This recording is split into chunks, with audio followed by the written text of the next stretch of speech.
Et si tout ce que vous pensiez savoir sur le monde n'était qu'une illusion soigneusement orchestrée?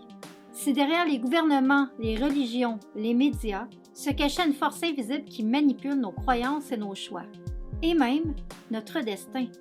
Des Illuminati aux sociétés secrètes, des contrôles des masses au nouvel ordre mondial, peu d'hommes ont osé plonger dans ces zones d'ombre. Mais un journaliste québécois, poète et essayiste, a décidé de le faire. Son nom, Serge Monast. La chose de première importance est la diffusion de l'information à la base. Par la conscientisation, par la diffusion de l'information, ça ne pourra pas faire autrement que de créer un scandale et de faire des pressions sur les hommes politiques en place. À forcer, malgré eux autres, les hommes politiques à parler de ces questions-là, il est sûr que ça va retarder des procédés qui sont en cours à l'heure actuelle. À l'heure actuelle, ils ont la voie libre à tous les niveaux parce que, au départ, les gens ne sont pas conscients de ce qui se passe. Monast s'est fait connaître pour ses travaux sur les coulisses du pouvoir mondial et les dérives d'un système qu'il jugeait de plus en plus dirigé par une élite cachée. Il ne se contentait pas d'écrire, il enquêtait. L'un des premiers journalistes indépendants au Québec.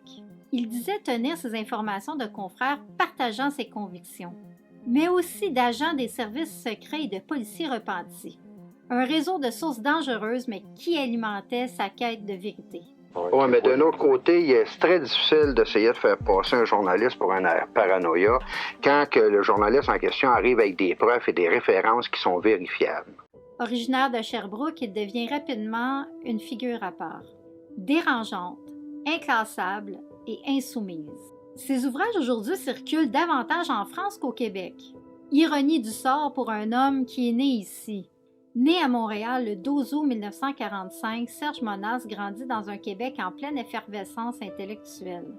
Disciple de René Bergeron et inspiré par William Guy Carr, ancien commandant de la Marine canadienne, connu pour ses écrits sur le complot mondial, Monast développe une pensée à la croisée du religieux, du politique et du mystique. Dans les années 1990, il publie à compte d'auteur plusieurs ouvrages devenus cultes. Le gouvernement mondial de l'Antéchrist, le protocole de Toronto, les 666, et le projet Bluebeam.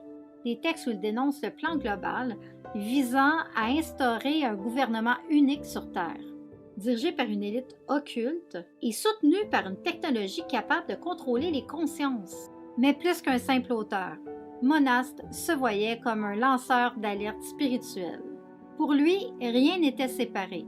La science, la religion, la politique, l'économie, la technologie, tout faisait partie d'un seul et même plan. Et derrière ce plan, il voyait la main d'une intelligence supérieure, pas divine, mais luciférienne.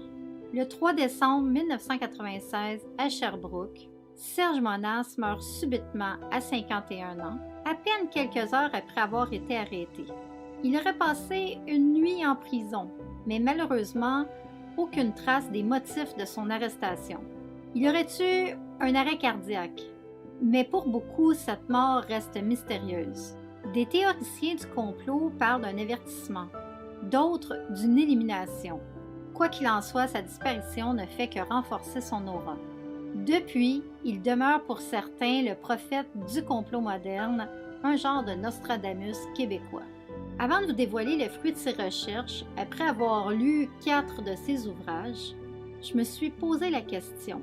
Je me suis souvent demandé, et si derrière les grands complots qui secouent l'opinion, il y avait une intention beaucoup plus perverse, une volonté non pas de cacher, mais bien d'être découvert. Et là, une idée me hante. Et si les élites, les architectes de l'ombre, voulaient justement que leur plan soit révélé, que leurs symboles, leurs rituels, leurs intentions soient décodés, qu'ils soient compris, assimilés par nous, comme si le pouvoir de l'ombre ne tenait pas uniquement dans l'action, mais dans l'acceptation silencieuse de ceux qui la voient et ne bougent pas. Parce qu'une vérité révélée sans conséquence, c'est un consentement déguisé. En nous laissant entrevoir les fils qui les relient, les messages cachés dans les clips, les cérémonies, les textes, les logos, les lois, ils s'assurent qu'on valide malgré nous leur emprise. Ils se disent, ils savent, mais ils ne font rien. Alors ce pouvoir devient légitime, renforcé, inattaquable. Est-ce qu'en acceptant de voir sans résister, on devient complice? Ou pire encore, des esclaves consentants? Et si Serge Monas lui-même avait été manipulé par l'ombre? Pourtant, c'était un homme brillant, courageux, visionnaire, qui a risqué sa vie pour révéler ce qu'il croyait être la vérité. Il a travaillé caché, isolé, en proie à la peur, pendant plus de 15 ans sur son livre « Le gouvernement mondial de l'Antéchrist », un titre lourd de sens. Et si dans sa quête de dévoilement, il avait été utilisé à son insu pour implanter dans les consciences un scénario à venir, en découvrant aujourd'hui ses écrits, en leur donnant un écho, ne contribuons-nous pas à ancrer ces récits dans la matière, à leur donner une forme, une vibration, une réalité? Et moi, dans tout ça, moi qui fais cette vidéo, moi qui raconte, qui expose, qui questionne, suis-je moi aussi un pion dans une mécanique plus vaste? Est-ce que je prête ma voix à une entité qui, derrière le masque de la vérité, cherche simplement à faire vibrer son scénario dans l'inconscient collectif? Car si la pensée est créatrice, si l'esprit collectif peut manifester la peur, le chaos ou l'ordre imposé, sommes-nous les architectes ou les instruments? Mais peut-être qu'en posant ces questions, justement, en refusant de foncer tête baissée, en gardant cette vigilance intérieure, on redevient libre. Ou peut-être qu'il n'y a jamais eu de liberté totale, seulement le choix de notre illusion. Vous êtes donc avertis. Ce qui suit vous fera peut-être voir le monde autrement. Nous allons maintenant plonger dans les récits sombres des élites mondiales, des plans pour notre futur. Pendant la pandémie en 2020, j'ai mis la main sur un ouvrage rare, le Protocole de Toronto, les 666. Ce que j'y ai découvert m'a carrément glacé le sang. Fin juin 1967, selon Monast, une réunion secrète aurait eu lieu à Toronto. Elle aurait réuni ce qu'ils appelaient les 666, les 6 dirigeants des plus grandes banques, des 6 plus puissants consortiums énergétiques et des 6 plus grands groupes agroalimentaires du monde. Des entités qui contrôlaient aussi, selon lui, le marché des vaccins et des géants pharmaceutiques. Leur but? Élaborer un plan du contrôle total de la planète. J'ai dit, il ressort des enquêtes et des résultats obtenus à date qu'il est possible d'administrer un vaccin à l'intérieur duquel il semble rien y avoir en apparence et qui ne soit pas offensif pour la santé d'aucune manière. Mais par contre, le même vaccin, à cause de son contenu mal défini, mis en relation 1 an ou 2 ans plus tard avec un autre vaccin qui lui aussi semble inoffensif à première vue, les deux combinés ensemble vont produire des problèmes invraisemblables.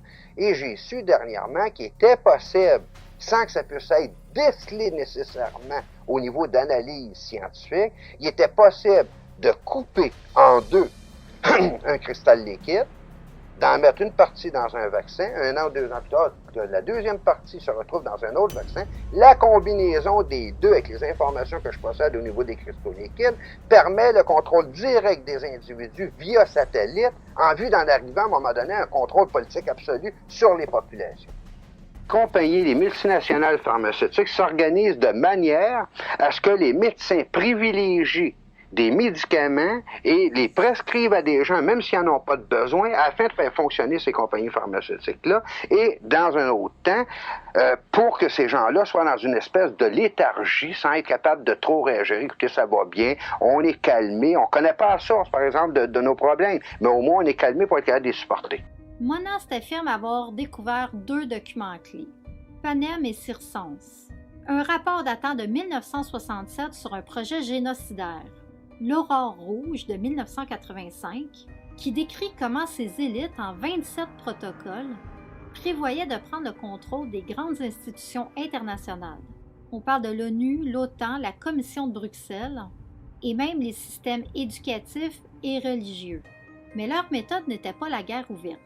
Monas explique que ce contrôle serait imposé sous apparence de démocratie. Les peuples croiraient choisir, alors qu'en réalité, ils demanderaient eux-mêmes leur servitude. L'un des objectifs principaux de ce plan, selon Monast, serait de remplacer la famille par l'État. Donc, les nouveaux parents seraient l'État. Je vais te dire une chose après des documents que j'ai reçus dernièrement, juste au niveau de la famille. L'orientation du gouvernement mondial va permettre aux femmes et aux familles de pouvoir garder les enfants qu'ils vont enfanter, en autant que les parents vont leur donner une éducation et une orientation avec les principes d'un nouvel ordre mondial. Toutes les familles ou les femmes qui ne seront pas d'accord de donner une éducation semblable selon les principes établis internationalement, à ce moment-là, les enfants vont être enlevés pour être éduqués dans des centres spéciaux. Et à l'intérieur duquel, on va voir exactement qu'est-ce que le nouvel ordre mondial privilégie, encourage comme orientation et de quelle façon qui s'est organisé par la manipulation psychologique des populations à leur faire croire que les valeurs qu'ils possédaient auparavant sont maintenant des valeurs dépassées. C'est pour ça qu'on appelle ça nouvel ordre mondial, nouvelle forme de pensée, nouvelle orientation, nouvelle technologie. Tout est nouveau donc par rapport à quelque chose qui est considéré comme ancien. En réduisant la cellule familiale, en incitant les enfants à se méfier de leurs parents, trop religieux, trop traditionnels, on créerait une génération dépendante du gouvernement. Ainsi, l'État deviendrait le nouveau tuteur moral, le nouveau protecteur. C'est lui qui définirait ce qu'est un bon parent, un bon citoyen, un bon croyant. Dans cette logique, toutes les croyances, même occultes, seraient mises au même niveau que les religions traditionnelles. On a juste à regarder nos voisins américains qui ont reconnu le satanisme comme une religion. Selon Monas, cette uniformisation spirituelle permettrait de désacraliser le divin pour mieux introduire une nouvelle foi mondiale, une religion universelle basée sur la technologie et l'obéissance. Pour Monas, ce que nous vivons aujourd'hui n'est pas le fruit du hasard, mais bien l'exécution méthodique d'un plan ancien. Un projet visant à remodeler l'humanité étape par étape. Tout commence par la libération sexuelle. Sous couvert de progrès, cette révolution morale efface peu à peu les repères du bien et du mal. La liberté devient une façade, une arme psychologique pour briser les fondations spirituelles.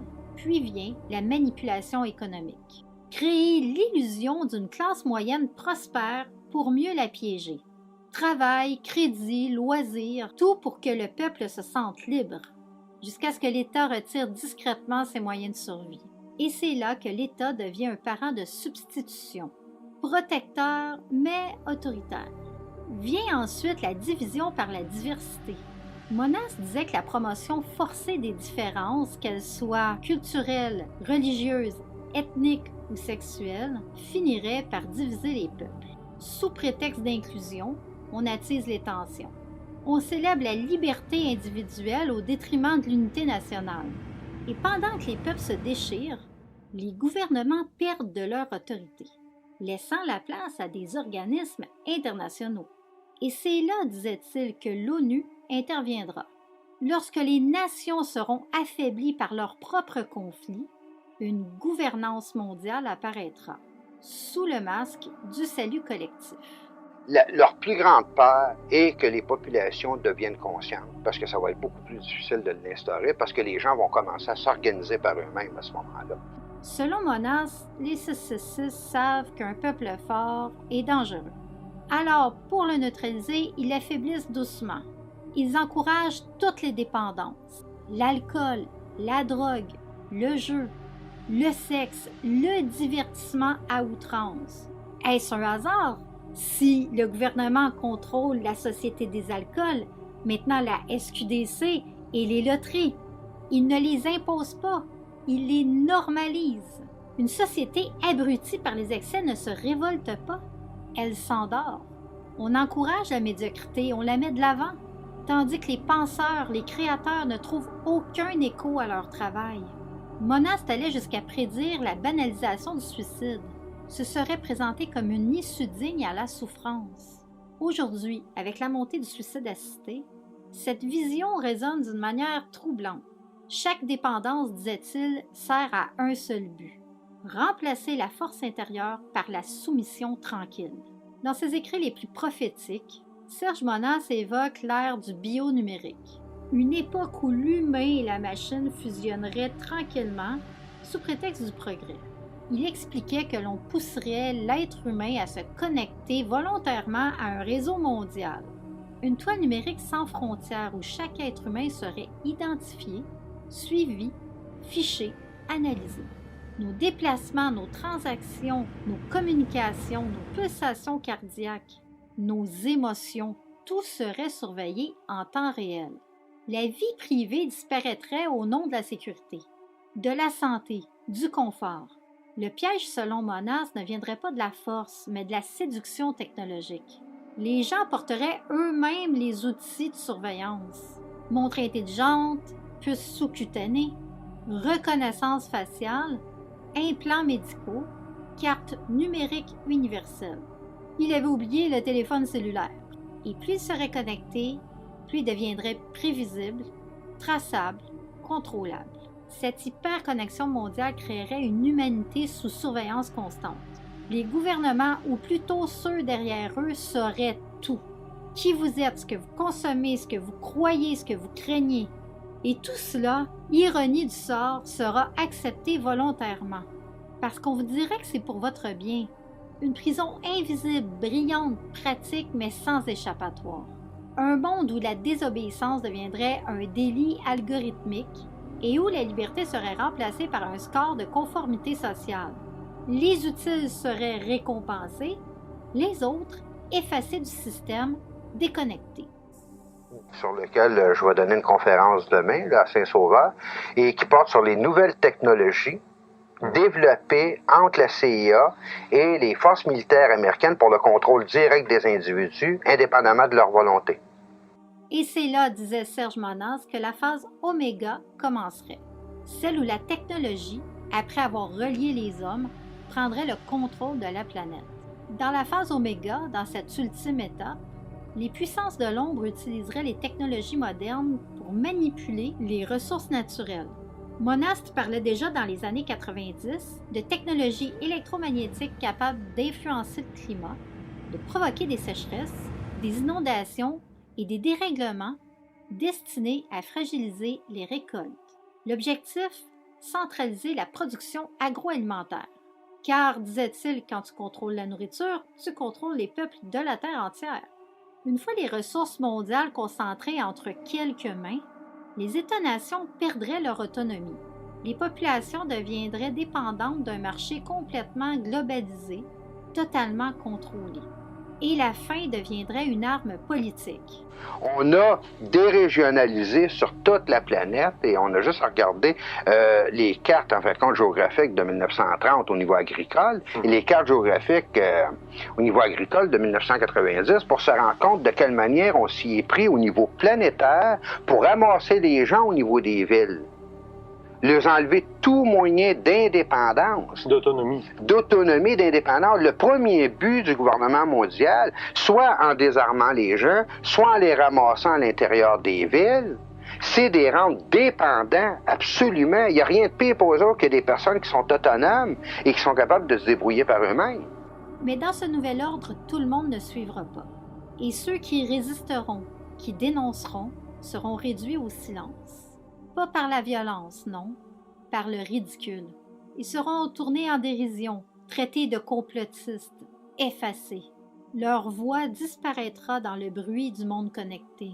C'est selon Monas la forme moderne de la censure. Tuer numériquement pour faire taire spirituellement. Mais comment faire accepter l'inacceptable? Il est intéressant de rappeler une déclaration faite par Henry Kissinger lors de la conférence Bilderberg de 1992 à Évian, en France, juste après les émeutes de Los Angeles. Il a dit, et je cite, « Aujourd'hui, les Américains seraient scandalisés de voir les troupes de l'ONU entrer dans les rues de Los Angeles pour y instaurer l'ordre. Mais demain, ces mêmes populations nous remercieront à genoux pour un tel acte. » Et il ajoutait que si on fait croire aux gens qu'il existe un danger extérieur immense, qu'il soit réel ou pas, on peut leur faire accepter n'importe quoi au nom de la sécurité. Le plan pour l'établissement d'un nouvel ordre mondial demande l'abolition de tous les gouvernements nationaux, l'abolition de tout héritage, de tout patrimoine, l'abolition de la propriété privée, du patriotisme, l'abolition de la cellule familiale, l'un des piliers de toute civilisation, l'abolition de toute religion établie et existante, de sorte que l'idéologie luciférienne du totalitarisme puisse être imposée à toute l'humanité. Serge Monast parle souvent d'Albert Pike, un personnage clé de la franc-maçonnerie américaine du 19e siècle. C'était un avocat, un ancien général de guerre et un grand penseur ésotérique, connu pour son livre Moral and Dogma, considéré comme une sorte de Bible maçonnique. Selon Monast, Pike aurait été l'un des cerveaux derrière un plan de 3 guerres mondiales imaginé à la fin des années 1800 dans une lettre adressée à Giuseppe Mazzini, un autre haut initié. Ce plan, disait-il, visait à plonger le monde dans un chaos pour ensuite imposer un gouvernement mondial unique fondé sur une idéologie qu'il qualifierait comme luciférienne. Selon Monast, Pike aurait planifié les guerres à venir pour façonner le monde. La Deuxième Guerre mondiale, d'après ce plan, aurait été provoquée en poussant les différences entre le fascisme et le sionisme à l'extrême. Le nazisme devait être écrasé, tandis que la force politique sionisme devait sortir renforcée, ce qui, selon ce récit, a ouvert la voie à la création de l'État d'Israël. Pendant ce temps, le communiste était censé grandir jusqu'à menacer l'Occident, puis être freiné et gardé en réserve pour servir plus tard de catalyseur à une crise encore plus grande. Une dictature. Une dictature beaucoup plus poussée que celle qui existait avec Hitler. Hitler est un enfant d'école à côté de ce qu'on veut instaurer à l'échelle planétaire. Donc, Hitler était un terrain d'essai, en fin de compte, un terrain d'expérimentation, de la même manière, comme j'en ai déjà parlé, que l'URSS, ça a été un terrain d'expérimentation à bien des niveaux pour ces personnes-là au niveau international. Monast dit aussi que le communisme n'a pas vraiment disparu après 1989. Il se serait transformé, prenant de nouvelles formes, sous une apparence démocratique, pour mieux permettre la mise en place d'un nouvel ordre mondial. Ce passage explique comment l'ouverture de l'Europe de l'Est, la chute du mur de Berlin et la réunification allemande s'inscriraient dans une stratégie à long terme. Enfin, la Troisième Guerre, toujours selon Pike, d'après Monast, serait déclenchée en attisant les tensions entre les sionistes politiques, Israël et ses alliés, et le monde musulman, jusqu'à ce qu'ils s'érodent mutuellement. Monast décrit ensuite un scénario ultra-violent, libérer des forces nihilistes et athées pour provoquer un cataclysme social qui pousserait les populations à s'entretuer contre des minorités révolutionnaires jusqu'à laisser place à une nouvelle doctrine, selon lui, la mise en place d'une idéologie luciférienne destinée à remplacer les anciennes croyances. L'ordre par le chaos. Je ne sais pas pour vous, mais on dirait un résumé de notre réalité. Malheureusement, à force de constater que le plan fonctionne comme prévu. Et pour conclure ce plan, Serge Monast parlait de l'arrivée d'un ultime acteur, celui qu'on appellerait l'Antéchrist. Il le décrit comme un homme d'apparence charismatique, fascinant, unificateur. Un être à la fois politique et spirituel, capable de rallier des millions de personnes sous une même bannière, non pas par la peur, mais par la séduction. Selon Monast, il promettra la paix, la réconciliation entre les peuples, la renaissance d'une nouvelle ère. Son discours sera porteur d'espoir, de grandeur, d'ordre après le désordre. Mais Monast prévenait. Ce sera une paix fabriquée, une paix de façade, celle qui précède toujours la tempête. Oui, mais les mots liberté, égalité, fraternité ont été d'abord pensés dans les loges maçonniques. Exact. Ils ne sont pas sortis comme ça du jour au lendemain de quelques individus. Et la Charte des droits de l'homme qu'on retrouve à l'heure actuelle sur la planète et qu'on retrouve aussi au niveau des Nations unies est une charte qui a été pensée par les francs-maçons dans les loges maçonniques au 19e siècle.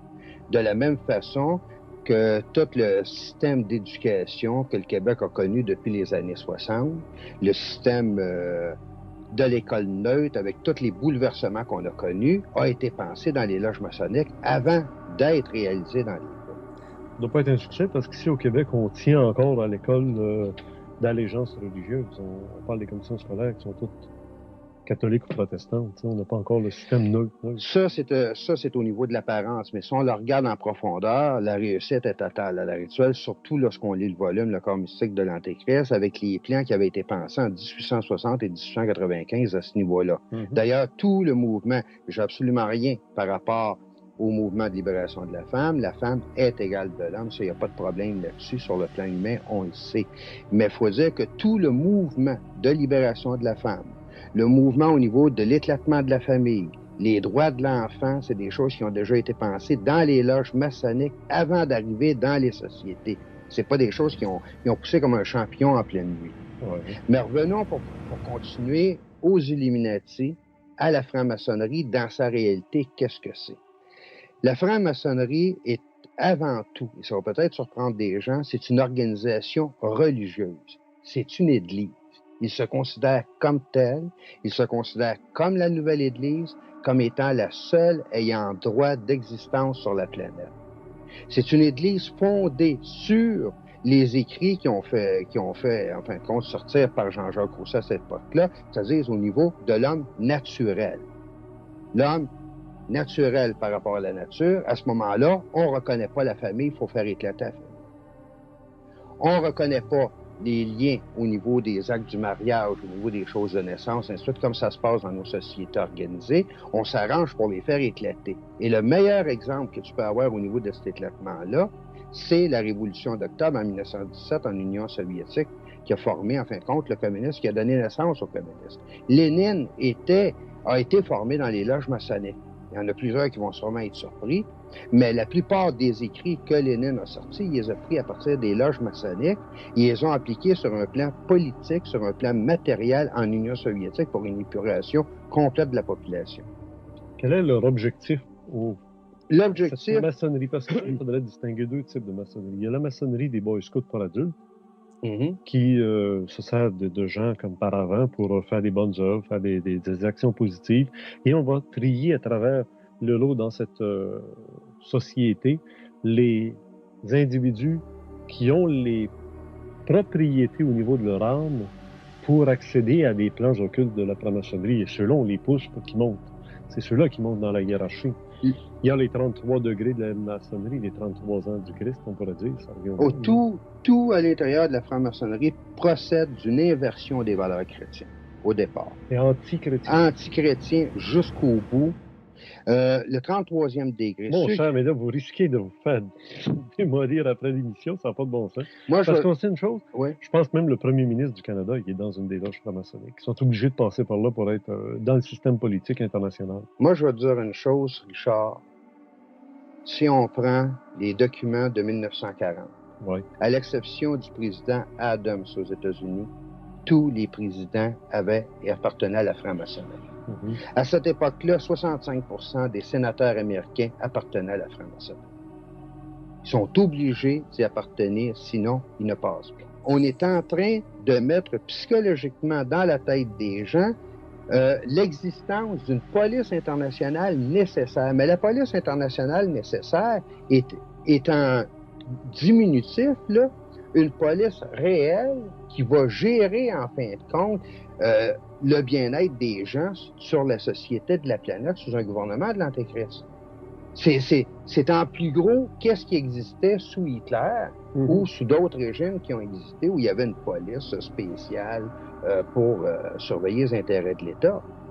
Mais il faut se dire qu'au départ, ceux qui deviennent présidents des États-Unis, qui deviennent présidents des nations à l'actuel, il faut qu'ils aient passé le 33e degré de la franc-maçonnerie. Ouais. Quel est en réalité ce 33e degré-là? Le 33e degré se compose d'une messe noire obligatoire, d'un sacrifice humain. On tue quelqu'un véritablement, soit qu'on a enlevé ou ainsi de suite. Ça fait partie du rite initiatique à ce moment-là. Et troisièmement, c'est la glorification de Satan et l'établissement du règne de Satan sur la planète. C'est ce que cherchent réellement pour eux autres. Ils sont dans leur droit, ils ont le droit de le faire, et c'est les sociétés issues des valeurs christianistes qui sont dans l'erreur, qui ont usurpé le droit, en fin de compte, à Satan d'exister sur la planète. Ben, le Christ le disait, lui, qu'on était dans l'univers de Satan, de ses œuvres et de ses pompes. On est dans l'univers, on est Quand on dit on est dans l'univers, on est sur la planète. Ça y appartient. Ouais. Alors, mon cher ami Serge Mona, avec son livre « Le corps mystique de l'Antéchrist », c'est un document excessivement rare, je dois dire, que la franc-maçonnerie va essayer de faire disparaître par-dessus, disparaître dans la poussière et ainsi de suite, et que je prends le risque de sortir, mais il faut que la vérité sorte, sinon les gens ne seront pas informés. Derrière ce visage charismatique se cache l'architecte du chaos, car c'est en provoquant le désordre qu'il offrira aux nations une solution toute prête. Un nouvel ordre mondial sous son contrôle et la surveillance constante sous prétexte de paix et de sécurité. Serge Mona disait qu'il viendrait d'un pays puissant, observé de tous. Un pays où la religion, la richesse et le pouvoir s'entremêlent depuis toujours.